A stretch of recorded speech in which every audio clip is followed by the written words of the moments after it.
very pleased to be here with you today because, as Caroline said, I've worked in a number of roles, and one of the things we did identify in that last project I did was some of the challenges of enabling employers such as yourselves to be able to navigate vocational education and training, commonly known as VET, and also to have an impact on it so that you can change it for the future to ensure the content is really relevant to your needs, as well as utilise it more fully to help with workforce planning, design and development. So the unit of competence, so that's what I'm charged with today, is how I can demystify a unit of competence.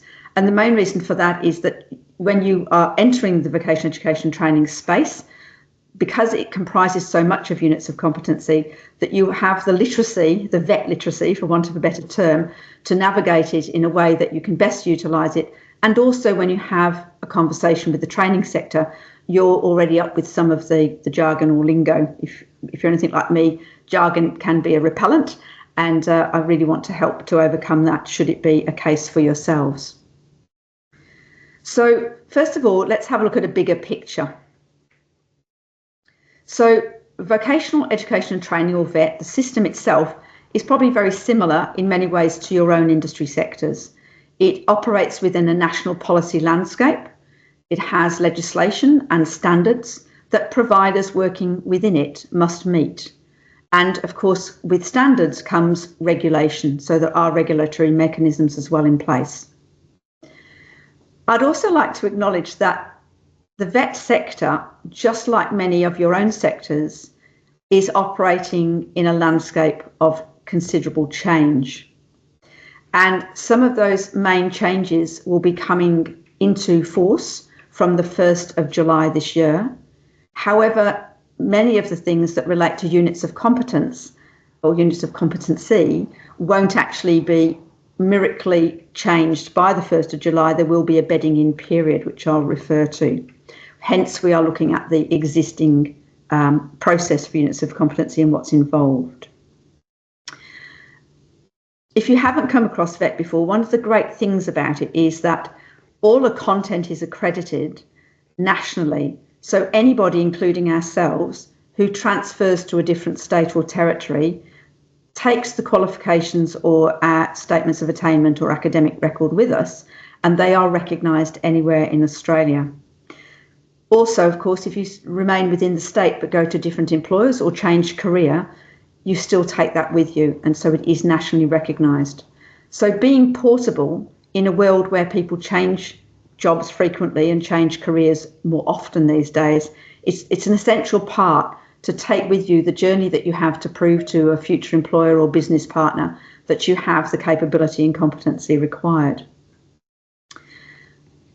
Similar to some of your own sectors, any organisation that works in the vocational education training system is registered under a set of national standards, and they're referred to as registered training organisations, and you may know them more commonly as RTOs.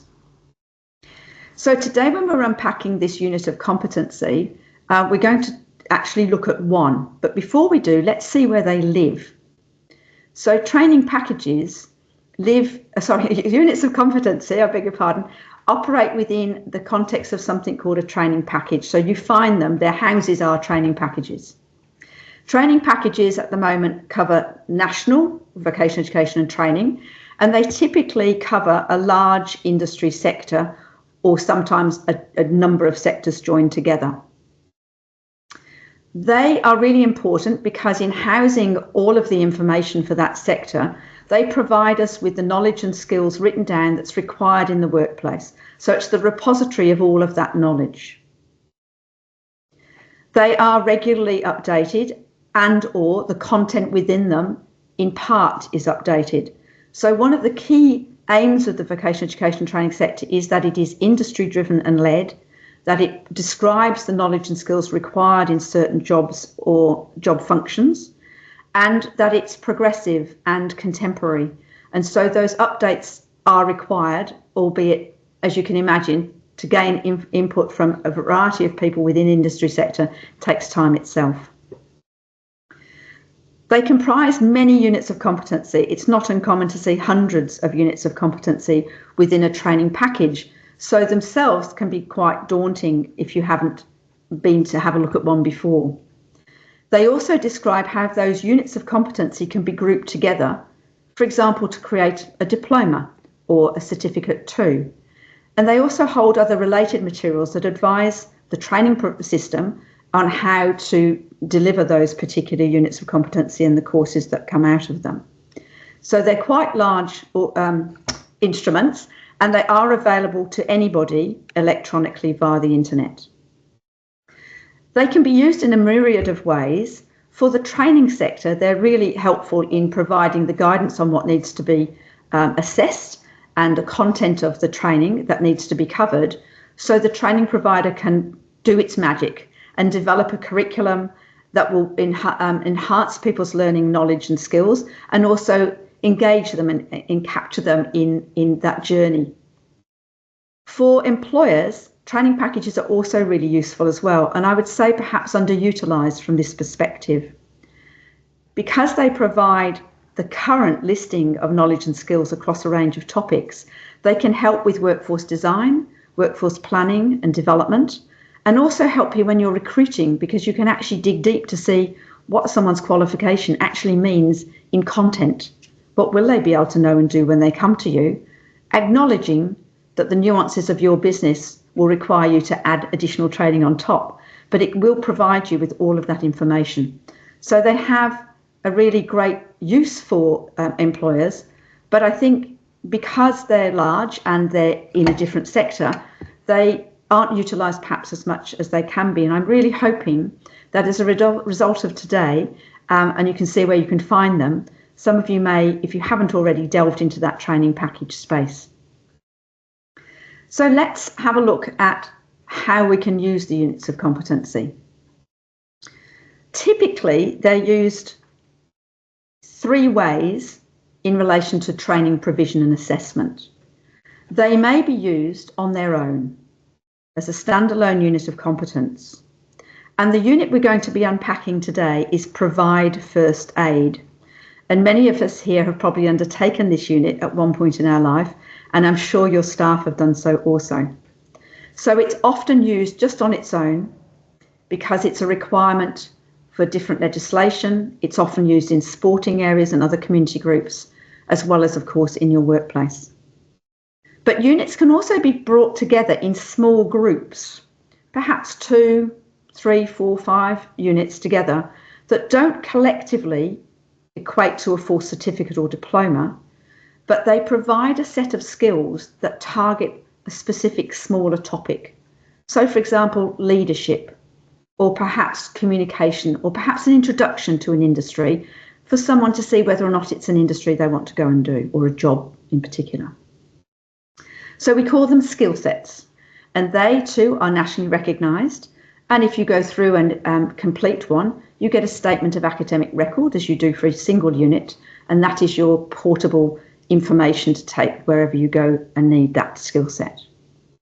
And the last grouping in the training and assessment arena for a unit of competency is when it's grouped with a larger number of units and together form an Australian Qualifications Framework level qualification, and that might be a Certificate 1 through to 4, or it might be a diploma right up to a graduate diploma. And in the training package, all of the rules that are linked to which of those units must be in those courses, as in a core, and which ones can be brought in as an elective is all laid out. So there's much information in the training package which is helpful, but you can now see how units can be used. Going back to the point that I said you can also use them for workplace design and staff development, you can also use them when you're developing your internal staff training plans and or workforce planning, so that you can see, perhaps if you're going into a different service area, what additional skills and knowledge your staff will need, so you can then articulate those needs to a training organisation to help you meet them. So let's look what a unit of competency is. A unit of competency outlines what a student or anybody participating going through as a candidate should be able to do and know after completing the training and assessment. So it's really useful in that perspective because you will know if you're paying for your staff to go on training, the staff will know, and the training provider all know, because it's written down clearly, what that student will know at the end of the training and what they'll be able to do and how they'll apply it in the workplace. That's also helpful for people who haven't yet joined your sector, who might want either to gain a job because they haven't yet worked, or perhaps do a career change. And so they also can have a look to say, well, is this what I think I want to do? So having that up front is really useful. And of course, in doing so, it provides clear benchmarks for the training providers to undertake the assessment requirements. And that ensures consistency and quality in training. And that's why it allows us to have a national system, so you have portability of your skills. A unit of competency specifies the skills and knowledge required to perform effectively in specific workplace roles or functions. And so it's informed by people such as yourselves. I'm talking to those of you here who are employers, by you letting those who design and develop the units of competency in the resulting courses know what you need someone to do if they're undertaking a certain role. And this, of course, is really important because the vocational part of vocational education training means work, it means the workplace. And so it allows you an opportunity to help guide the content. And I'll come back to that as a referring theme this afternoon. Essentially, units of competency are building blocks of someone's competence. And so by building your competence by undertaking a range of units of competency that individually through a skill set or qualifications, you can build your career, you can build your knowledge, your practical competence, and enable you to navigate through that career in your lifetime. So they're really useful special things, units of competence. They have been changed over the years, and we do have some changes coming up later in the year as we've touched on. But today we are going to be looking at the current format. So I'm putting up now a slide that shows you, if you're more visual, what's contained in a unit of competence. So at the top of the table that you can see, the unit will have a title, and the one we're looking at today is Provide First Aid. And with that, it will have a code attached to it, and we'll talk about that in a moment. It will also talk about whether it's been modified and whether it's current. Because as you can imagine, industry doesn't stay still and technology doesn't stay still, and so units are updated regularly. So you'll be able to see when you have a look at the unit if it's current and it's the one you really need to be reading or contracting a provider to deliver for you, or if it's been superseded and there's a newer one. The next one, the next row down, is application, and I really urge you to always read this, and it's going to become more important moving forward. This shows how the unit's knowledge and skills are going to be applied in the workplace. So when you are looking at a unit, if you feel it's not quite meeting the need, that's one thing you can feed back on, because perhaps it doesn't cover all of the areas of application in the workplace. With the one we're looking at today, of course, the application of first aid is also in a community setting as well as a workplace setting. Then the next two rows are shaded the same, and we're going to be unpicking this shortly, and these are the elements and performance criteria. So for elements, think a topic area or a main area of competence. And for performance criteria, think what is the list of things I must see somebody be able to do and know in my workplace so that I can trust them to do the job. For elements, often they follow a certain process or a certain design. And so if we were going to have one on going on holiday, we'd have planning the holiday, which would include performance criteria like checking your passport's up to date, you've got a visa for the country you want to go to, you've selected a hotel, an airline carrier, you've got the pet sitter, you've got a house sitter if you need it, you've got your annual leave, whatever it is. You'd have a planning section, then you'd have a going on holiday, which would include getting on the plane, checking into your hotel, going on all the tours that you've planned. And of course, then you'd have a coming back and a review of the holiday.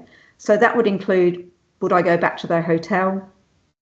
The plane was really good, but I think I didn't give myself enough time to get to the airport. There were roadworks, so next time I need to apply more, or I wouldn't use that house again, or whatever. So it's typically a planning, a doing, and a reviewing element.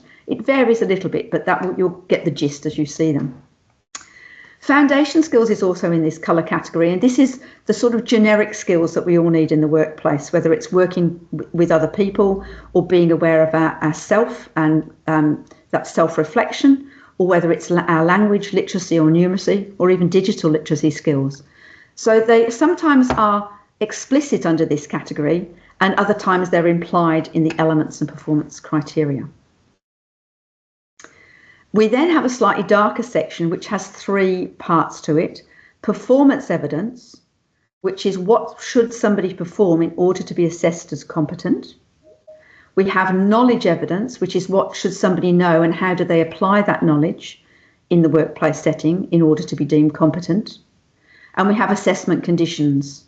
So, for example, some things have to be assessed in a workplace setting, while other parts or whole units have to be done in a setting that is not the workplace, but it's a synthesized setting, so that you are providing the setting so that somebody can demonstrate skills in a safe environment without involving another human being.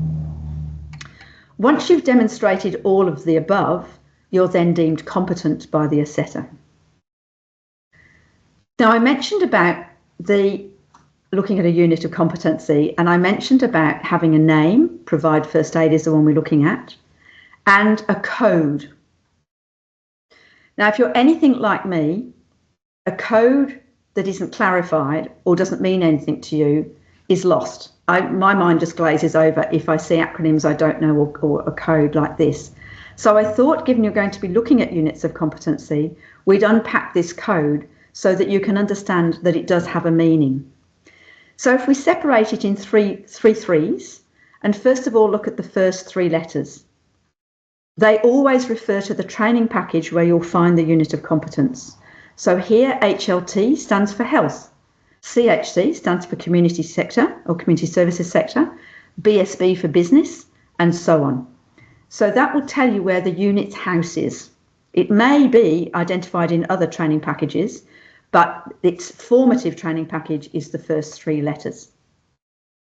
The second 3 letters, in this case AID, refer to the topic area of the unit of competence. So here it relates to providing aid to somebody. In this case, we're providing first aid to a casualty in an emergency situation. It may be COM for communications, AGE for aged care, DIS for disability, and so on. So the next 3 letters refer to where the unit sort of sits in a main topic area. And the last 3 digits, which in this case are numbers, are referring to the number of units in the sequence of units that sit in this case the AID cluster. We see that this one is the 11th unit because it's 011. So there are 10 units before it, and there may be units after it, but we know this is the 11th. But be aware that there may not be 10 live current units before it. They may be previous iterations of this unit or other units, but at least you'll see where it sits in the sequence. So when you found your unit of competency and download it, it comes in a document, or 2 documents, should I say, that are coming up on your screen now. The one on the left outlines the first part of that table you just saw, with the title, the currency, its application, and the elements and performance criteria. So that will give you an idea of what somebody needs to be able to know and do in a workplace setting. The one on the right provides the assessment guidelines, which were that bottom part of the table we just looked at that were a darker shade, and that included the performance evidence, what must be seen in the workplace or a simulated workplace, what must be demonstrated by way of knowledge and its application, and the assessment conditions. Does it have to be a simulated workplace? Does it have to be a real workplace? What equipment must be there, etc. So we have these 2 documents that form the information. Now, all of these units of competency and indeed the training packages are on something called training.gov.au website. And that website provides, it's actually been updated recently, it provides a database of training providers, units of competency, training packages, qualifications. It's a really fabulous piece of work that the federal government have recently updated. And what we're going to do now, in a moment, I'm going to stop sharing my screen, and Lisa's very kindly said she'll share her screen in Perth because obviously she's got better broadband. And we're going to take you live into this training.gov.au website so that you can see how to navigate it, and I'll take you through that bit by bit. If you haven't jotted training.gov.au down, I strongly suggest you do, because if you want to look at other units of competency, this will be the website that you will have as a favourite. So I'll now just stop sharing my screen.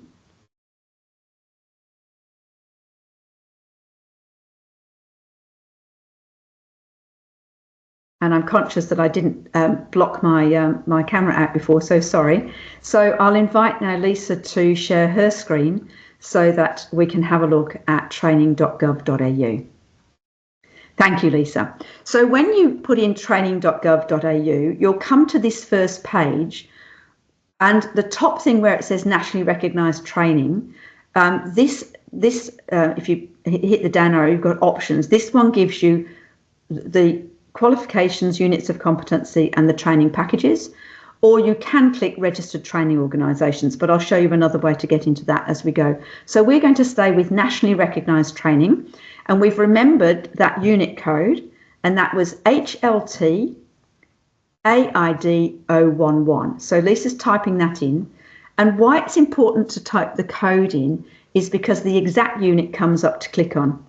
If you just type the title of it, sometimes units have similar titles and you might be faced with more units than you're sure of which one to click on.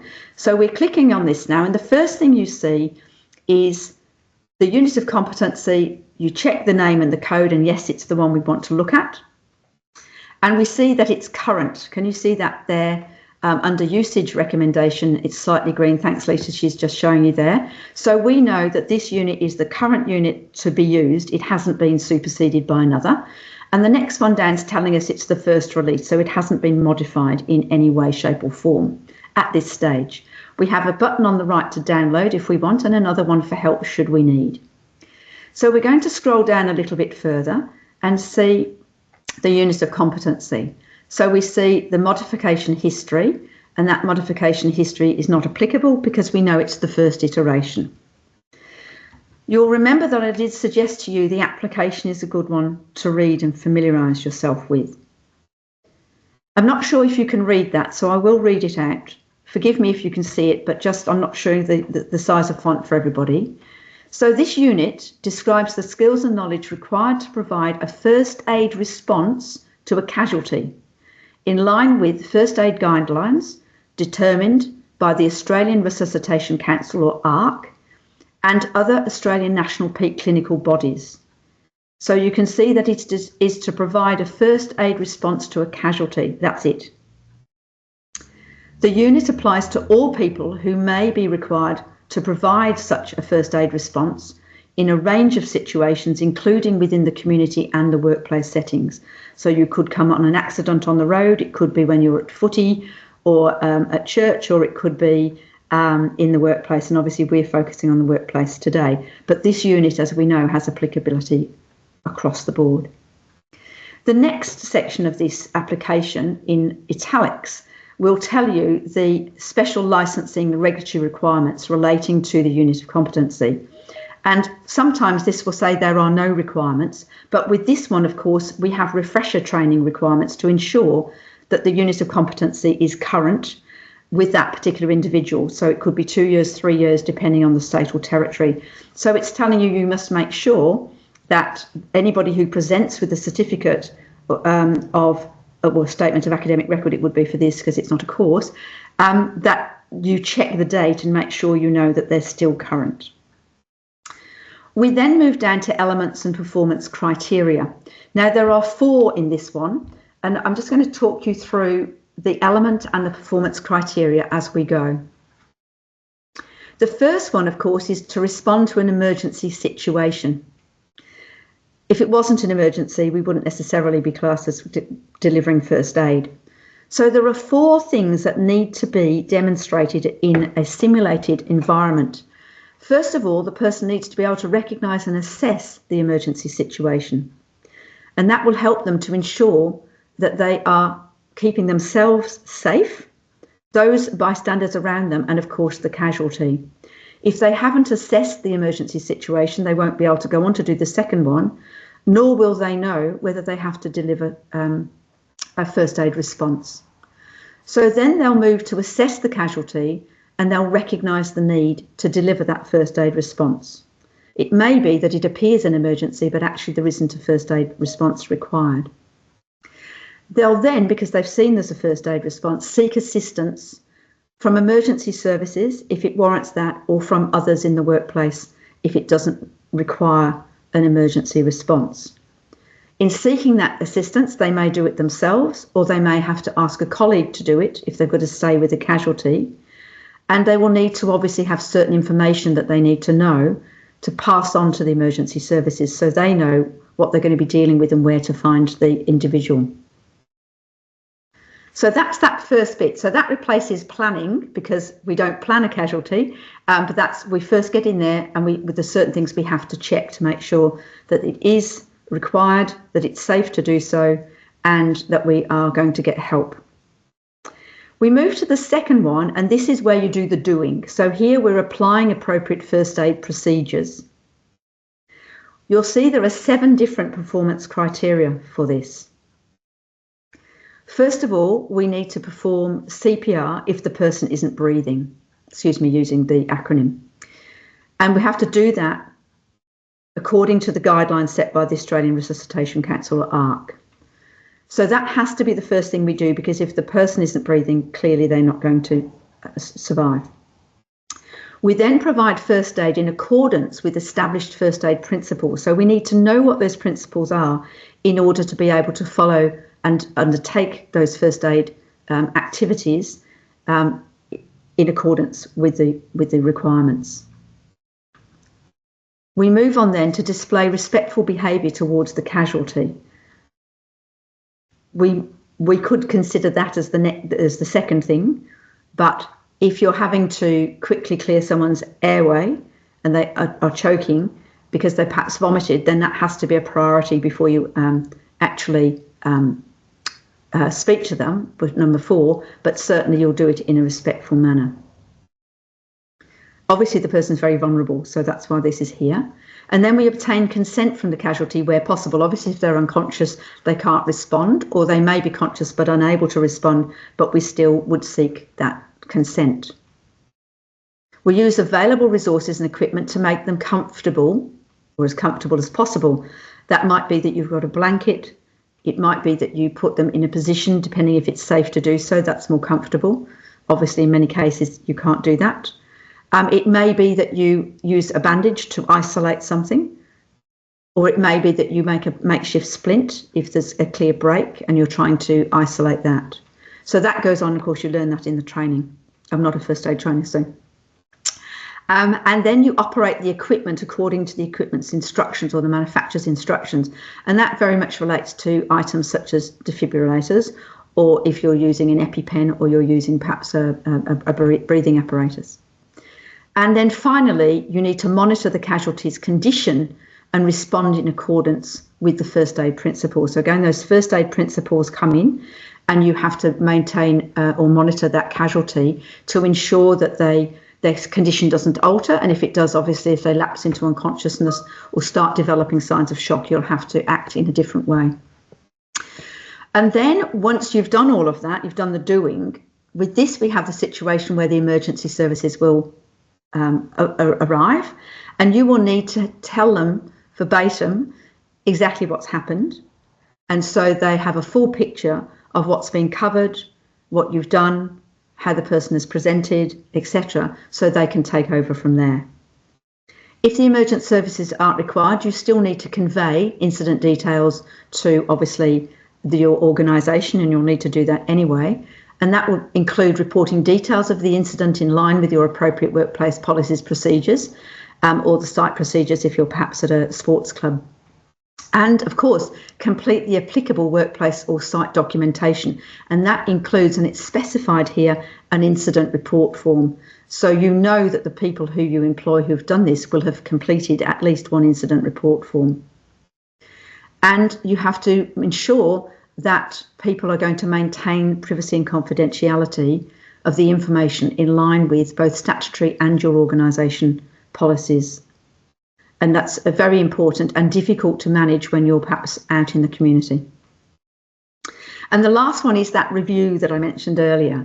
And so here we recognise the possible psychological impacts that may impact on the person who's undertaken or delivered the first aid, as well as other rescuers that have worked with them. Perhaps they've worked in a team tag in CPR.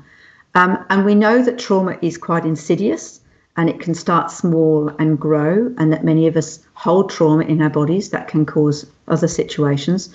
So it's very important that people are taught the self-reflection principles and what to look for. So if they feel there's an issue in relation to their mental health, or it's becoming a physical issue, that they know what to do and where to go for help, as well as contributing to a review of the process. So, for example, you may find, having gone through the process, that your policies need to be updated, or some equipment needs to be serviced, or perhaps there's some equipment that you need that you didn't have, or perhaps you need to better ensure that your staff, when you change policies on first aid and workplace health and safety, that everybody proves that they've read it, things like that. So those are all the things that we see that you have to be able to do.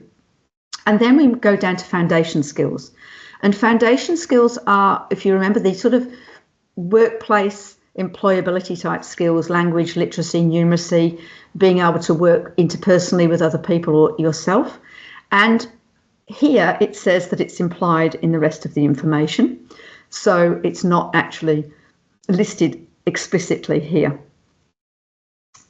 And so now we move down to the assessment requirements, and you'll recall there are three. There's performance evidence, knowledge evidence, and assessment conditions. And the first sentence is a sentence that you'll see in all of them, and that is evidence of the ability to complete tasks outlined in those elements and performance criteria we've just looked at in the context of the workplace or community setting. It's invariably the workplace, because a lot of units are only work related. And so everything that we've just gone through has to be demonstrated, but then there's a whole list of other things which go off the screen. And that includes things like there must be evidence that the candidate has completed the ability to provide the unconscious patient with CPR and a conscious patient. So they've got 2 minutes uninterrupted of CPR with the right amount of compressions and ventilations on an adult mannequin. Note it's a mannequin, because obviously this is a simulated environment. They need to follow prompts of a defibrillator. They need to demonstrate rotation should somebody else be there to support them with the CPR, and respond appropriately if someone is vomiting or regurgitating and it's affecting their airways. They need to manage the above ARC guidelines for a ventilation on an infant, and there's a specific mannequin for younger people, and there's also one for babies. And they have to manage a range of casualties, which include a list there, I think, of about 8 or 9 items, which include anaphylaxis, choking, nosebleed, shock. So there could be a range of those. They need to have responded to at least one simulated first aid incident, contextualised, this is a word that comes up a lot, to the candidate's workplace or community setting. So ideally, all of the students undertaking first aid are going to need to apply this in the same setting. But for RTOs, often that isn't the case, and they have to be able to contextualise for everybody's needs. And they won't necessarily know the candidate's condition. So here there are 6 items that they need to, that they won't necessarily know, and they've got to assist with support. And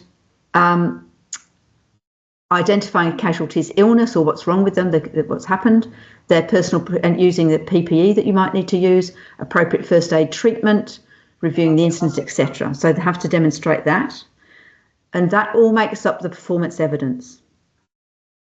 I see there's a question in the chat. I'll quickly have a look to see if it's relevant to me at the moment. And I'll let you have a little look at the knowledge evidence that's there. Okay, thanks, Caroline, for answering that question. So with the knowledge evidence, this is, again, a similar sentence at the top, which says demonstrated knowledge required to complete the task outline in the previous read elements and performance criteria. Now, knowledge is an interesting one because more and more we see a lot of things under this knowledge evidence part, and we need to be walking encyclopedias to have it all in our head. So people obviously need some specific knowledge. So we'd need, for example, the first aid principles to know and how to do CPR and how to use a defib. But also we need to know where to go to get updated information. And so it's the knowledge that we keep in our head, how we update, and also the application of the knowledge in a practical sense. So here we've got a number of key dot points with other smaller ones. So people need to know the guidelines and procedures, which include those guidelines for resuscitation, the first aid guidelines, potential hazards that they might come across, and minimising risk. And those hazards could be many and varied, as I'm sure you'd know. Obviously, infection control procedures, which leapt to the fore a few years ago with COVID, but will remain and are terribly important, depending, of course, on the workplace as well. And then, obviously, that requirement to update your knowledge, the codes of practice relating to first aid, appropriate workplace or site procedures, because if they're breaking with procedures, then obviously that will cause problems, possibly at that incident or later on. And the contents of first aid kits, because they need to know whether they've got the equipment available. And that's another key one when you're reviewing a situation, to see whether or not the first aid kit was up to date and comprehensive for your workplace. And then we've got legal, workplace and community considerations, and that's duty of care, skills limitations. You've got to know what you're stepping into and whether you can do what you're doing, and et cetera, et cetera. Privacy and confidentiality came up earlier as well, and that's stress management. And we've got some more in knowledge, so I'm going to skip these quite quickly. Considerations when providing CPR, so obviously that links to the ARC and other requirements. We'll pick a couple, so the appropriate use of a defibrillator and the how to access emergency services, how do we know how to do that. Techniques for providing CPR to adults, children and infants, because obviously you could actually seriously damage an infant if you were to apply the pressure that you were applying to an adult, because their breastbones and rib cages are obviously not as well developed. So you need to know the difference of the positioning of them, the ratios, the depth, etc. And then signs and symptoms and management of the following conditions and injuries. So similar to what came up in the performance evidence, we've got allergic reactions, anaphylaxis again, eye injuries, drowning, minor wounds, seizures, shock, stroke. So it's a real variety. And so the training has to cover all of those things, because there will be exams or tests or a need to prove the knowledge that you have to cover those, because obviously the first aid response will differ. And finally, you'll see the assessment conditions. And the assessment conditions describe here that each candidate has got to demonstrate the skills in an environment that provides realistic, in-depth scenarios and simulations to assess the candidate's skills and knowledge, or the student's skills and knowledge. And due to the nature of the training, it's acceptable, I'd say necessary, for the performance evidence to be collected in a simulated environment. And then it talks about certain equipment that needs to be there. So you must have all those listed, so that everybody going through the training and assessment will have all of those available for them to demonstrate their competence on. We say at the bottom here, simulated assessment environments must simulate real life situations where these skills and knowledge will be performed with all of the relevant equipment and resources. And so we're making sure people learn and are assessed in, I suppose, the creme de la creme environment, recognising that actually it's also important in training and delivery to ensure that people understand that you might only have a piece of cardboard and a torn piece of cloth to isolate a broken limb. You won't necessarily have a first aid kit with all the right bandages and so on.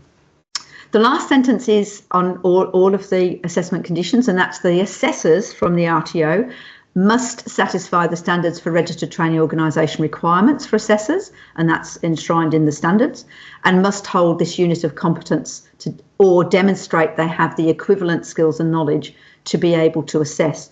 So you know, as an employer, if you're purchasing training for your staff, or you're undertaking it yourself, or you're employing somebody who comes with this unit, you know that the person who's assessed it holds the qualification or is equal to or greater than in their knowledge and skills. If we move up, I notice the big blue bar where it says unit details. Normally this has additional information, and for some reason that's not showing. So to the right of the unit details, oh, here we go, yes. Can we please scroll down to qualifications, the next one down, Lisa, thank you. So if you want to know what qualifications come up with a unit, so for example, you're going to recruit somebody and they've got a qualification and you want to know if it has this unit in, you can look under this qualifications tab and you'll see, if we scroll down a little bit, please, Lisa, you'll see that there are 51 pages with 10 qualifications per page. So my math says that's at least 500. However, you'll also see the information on the screen in the middle of the screen suggests some are superseded and some are current. So the qualification is listed even if it's been superseded by a newer qualification. So you would obviously, if you've got the qualification on someone's resume and you want to see what was in it, you could search for that qualification, see if it's still current, and see whether or not this unit of competency was included. The right-hand side column tells us whether it's an elective or a core, and we'll see of all those on the screen at the moment, it was only core in Certificate 3 in Performance Horse, but that's been superseded. So we now see that there is a Certificate 3 in Horse Care, which may have superseded it, it may not. There might be another one. If we perhaps choose a couple of pages beyond here, please, Lisa, if you scroll down and just click on number 3 or 4. Lovely. Okay, so here we've got some other ones, and we've got more current ones here, and we've only still got one core. So you can see that there aren't that many qualifications. We're not going to go through 500, but there aren't that many showing up where it's a core, but there are many where it's elective. Thanks, Lisa. So that's where you can find a qualification if you want to check what a staff member has got. And obviously, if it's an elective, you'll need to ask them for a statement of their academic record so you can see whether it was included. If we go back to the blue tab and we click the down arrow, let's go to Find RTOs. Thanks, Lisa. And similarly here, we've got 10 RTOs to a page. They've got their own specific RTO code on the left, their legal operating name, whether they're current as an RTO. And you'll see at the bottom that there are 255 pages with at least 254 of them having 10 listed RTOs. And so you can do the math of 255 times 10, or 254 times 10 plus a few extras. And that's how many RTOs deliver this unit of competence. What you'll see is on the about the fourth column, explicit or it is written down, and that's because most of these are delivering this specifically as a standalone unit. You'll also see on the right-hand column where they deliver it. And this column, you have the capacity to, in a lot of these columns, you can actually refine the search. So you could look for a specific location of where that RTO is delivering it. Or as you can do what Lisa's done is there. If we scroll up, Lisa, to a little bit high, up. Yep, keep going, lovely. So, oh, we've only got delivery notification there. So we'll also see the scope start and end date. I haven't talked about scope, so that's an important one. So scope means the list of training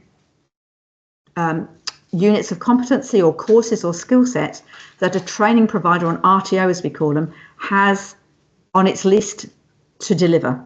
So RTOs can't deliver any unit that they fancy or any qualification. They have to demonstrate through quite an extensive process that they have the skills, abilities, equipment, etc., and currency in their industry knowledge to deliver that unit of competency or that qualification. And so here you can see on the scope end date whether that training provider's still got it on their scope. So the first one there runs out in October this year. Further down you'll see it goes up to 2030. So there's a fair amount of information you can find here. You can export information and you can filter information, as you'll see at the top there. I don't want to spend time doing that today because this is for you to explore as you wish.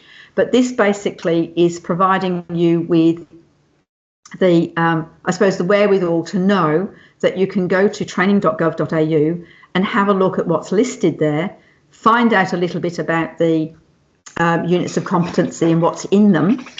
And if you're anything like me, you'll like to do that here because everything's laid out for you. So I'm going to ask Lisa now to stop sharing her screen, and I'm going to share my screen. Lisa, thank you very much for doing that. And I'm conscious that someone's got their mic off, so if we could ask you please to mute.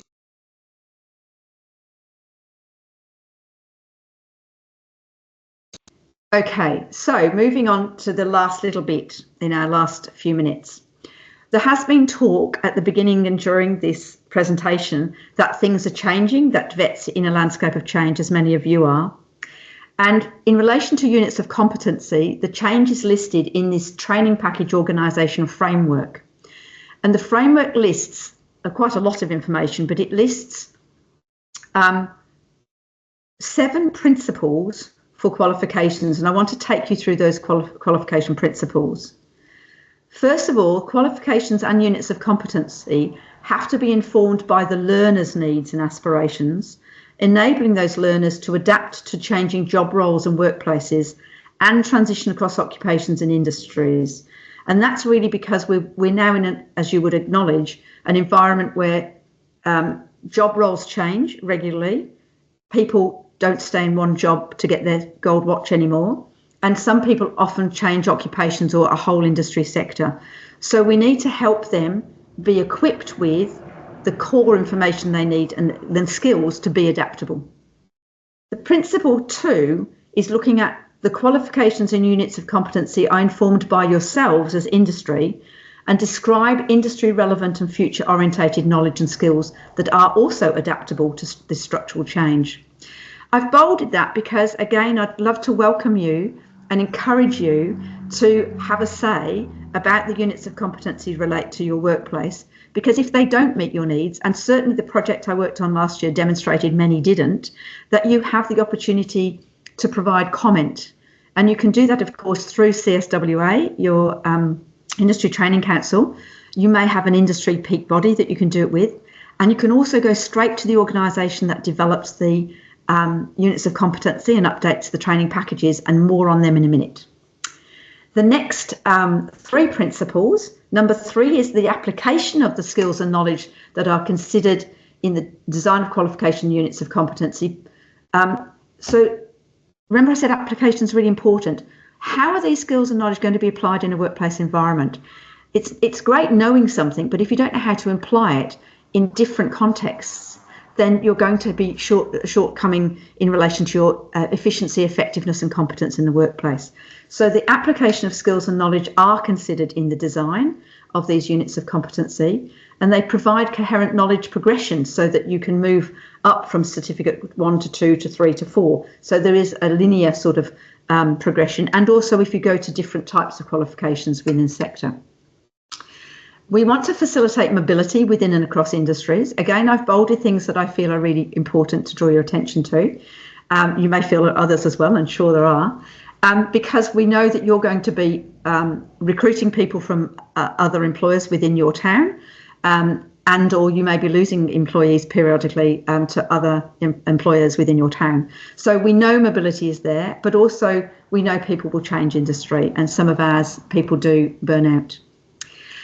Principle 4, qualifications include an appropriate mix of technical and broader skills, including those foundation skills we talked about, and also cognitive, interpersonal, intrapersonal as well, which is very important for reflection. And data and evidence underpin the decisions relating to the development, updating and maintenance of these qualifications and units. And again, I've bolded that because if you've got evidence that units aren't meeting your needs, then obviously you need to talk to the people I mentioned before to make sure that they're aware of this. The last two, Principle 6, looks at new or amended qualifications and units do not substantially duplicate other ones. At the moment, we have a situation where there are many units of competency that are quite similar to each other across industry sectors. And the intent for the reforms that are coming is that we reduce the number of units of competency where generic content applies, and we only have additional ones where there's a higher level of detail that's required, perhaps linked to high risk or regulatory reasons. And lastly, your seventh priority is qualifications and units are designed with an appropriate level of specificity that allows for flexible training and assessment and minimises the need for frequent updates. That's a bit like the Holy Grail, because a unit of competence has to be consistent enough to cover many different employers, because we say industry, but as we know, industry is made up of many, many different employers, small, medium and large employers who have different nuances, different cohorts and slightly different services. So in itself, it's not homogeneous mass. So the units try and get that common ground, but we're also saying that we need specificity as well to a level that will allow those units to be relevant and current for a period of time, because each time they're updated, the training system has to rewrite curriculum and assessment tools, etc. So there's quite a big amount of work that sits behind it. Now, I've talked a couple of times about where you can go to have your input. And we've talked about CSWA, and you're obviously already linked because you're here, so that's fantastic. And some of you may be members of an industry peak body, and they would always want to hear from you as well. And thirdly, and very importantly, is the Jobs and Skills Council. And the Jobs and Skills Council its role, amongst other things, is to develop, update the units of competency, the resulting courses of clusters of units, and the training package as a whole. And the one that looks after community skills sector is HumanAbility. HumanAbility didn't actually develop the training package they inherited, and they are undertaking quite a lot of reviews at the moment. If you want to have a look at them, they're humanability.com.au. And I urge you, if you've got a cup of tea and a 5-minute or 10-minute break, do have a look, because you can see the sorts of things that they're reviewing at the moment. And one might tweak your interest and say, well, I'd like to have a bit of an input into that. And so you can do that directly to them by logging your contact details, and they'll put you on a newsletter. You can also log directly if you're interested in keeping up to date with a specific review of a training product. And of course, you can also feed into CSWA, and they will aggregate or funnel in all of the comments that you have collectively and feed that to HumanAbility and part of the process. So I'll stop sharing my screen now. I know we've only got a very little time to finish off, and I'm sorry, but I did want to give you as comprehensive a picture as I could. Are there any questions that haven't been dealt with in the chat? Caroline, I'm sure there are lots, but are there any that you would like to talk about or raise with me, please, or perhaps with Caroline or another member of her team? Louise, I think we've managed to pick up all the questions in the chat, and I also think there was someone else, Paul, that jumped on and provided a response as well. If anybody has got any questions post this, I did put the link for the Department of Training Workforce Development in the group chat, so that's the generic email to direct questions to them, and as Louise suggested, HumanAbility are available. I would just like to take the opportunity to say a big thank you to Louise. It's a big task navigating through, and thank you very much for sharing your insights and unpacking it, which has hopefully helped a number of you online gain a greater understanding of how units of competence work. If anybody has any feedback on the session, we would also welcome that. And moving forward, as we suggest in our newsletter regularly, if there are any other topics that you believe would be of value, then please do reach out to us, and we'll endeavour to host more webinars in the future. So again, thank you very much everyone for joining. Thank you, Louise. I don't know if you wanted to say anything in closing. Thank you, Caroline. Yes, thank you everybody for your interest in this. I really hope that it has clarified things for you, especially from a workforce planning, onboarding, recruiting, development. You know, it covers all of this area. And if there are any RTOs left, also I would direct you to ASCA and TAX, really great educational programs in relation to the changes, because obviously there will be some changes coming that will evolve over time as units are updated. So please remember to access, if you're not already accessing their great education programs. And Caroline, thank you very much for asking me to join this today. And as I said, I hope everybody's got something that you can take away, and we'll be venturing into training.gov.au to have a look in more detail at the different units. Thank you. Fantastic. Thank you, everyone, and enjoy the rest of your day.